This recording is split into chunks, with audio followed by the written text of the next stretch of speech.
ગુજરાતમાં 26માંથી 26 બેઠકો જીતવા માટે ભાજપે લોકસભા ચૂંટણી વ્યવસ્થાના પ્રબંધક સંયોજકની જાહેરાત કરી નાખી છે।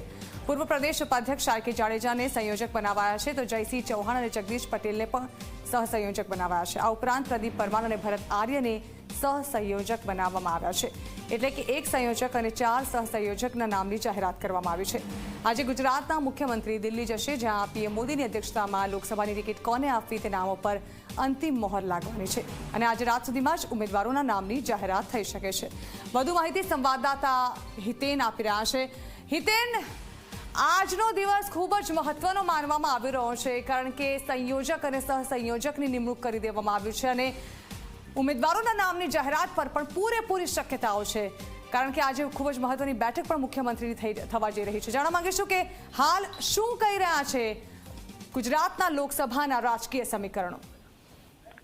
બિલકુલ ઝરણા, અગર વાત કરીએ તો 6:30 વાગે દિલ્હી બીજેપી મુખ્યાલયમાં પ્રધાનમંત્રી નરેન્દ્ર મોદી અને બીજેપી અધ્યક્ષ જેપી નડ્ડાની અધ્યક્ષતામાં ચૂંટણી સમિતિની બેઠક મળવાની છે।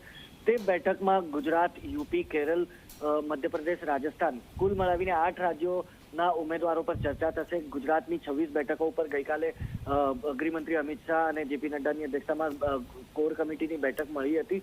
તેમાં કેટલાક નામો પર મોહર લગાડવામાં આવી છે, પણ 15 જેટલી બેઠકોના નામો જે છે, નવા નામો લાવવા માટે ની સૂચનો પણ જે છે તે પ્રદેશ નેતૃત્વને આપી દેવામાં આવ્યું હતું। એટલે આજે ફરી એકવાર 26ની 26 બેઠકો પર નવેસરથી ચર્ચા કરવામાં આવશે અને ફાઇનલ મોહર જે છે તે પ્રધાનમંત્રીની લાગશે, કારણ કે જે હિસાબે આવતીકાલે લિસ્ટ જે છે તે પ્રથમ લિસ્ટ જારી થઈ શકે છે, જેમાં પ્રધાનમંત્રી વારાણસી, ગૃહમંત્રી ગાંધીનગર સહિત કેટલાક 5 થી 6 કેન્દ્રીય મંત્રી અને અન્ય બેઠકો જે ભારતીય જનતા પાર્ટી 2019માં થોડા ઓછા માર્જિનથી જીતી હતી, તેવી બેઠકો પર ઉમેદવાર જે છે તે સૌ પ્રથમ જારી કરવામાં આવશે, જેથી નબળી બેઠકો પર લીડ વધારી શકાય તેની માટેની આ તૈયારીઓ જે છે તે હાલ ચાલી રહી છે। પણ આજે જી બિલકુલ, આભાર હિતેન। તો હવે ગમે ત્યારે ઉમેદવારોના નામની જાહેરાત થવાની શક્યતા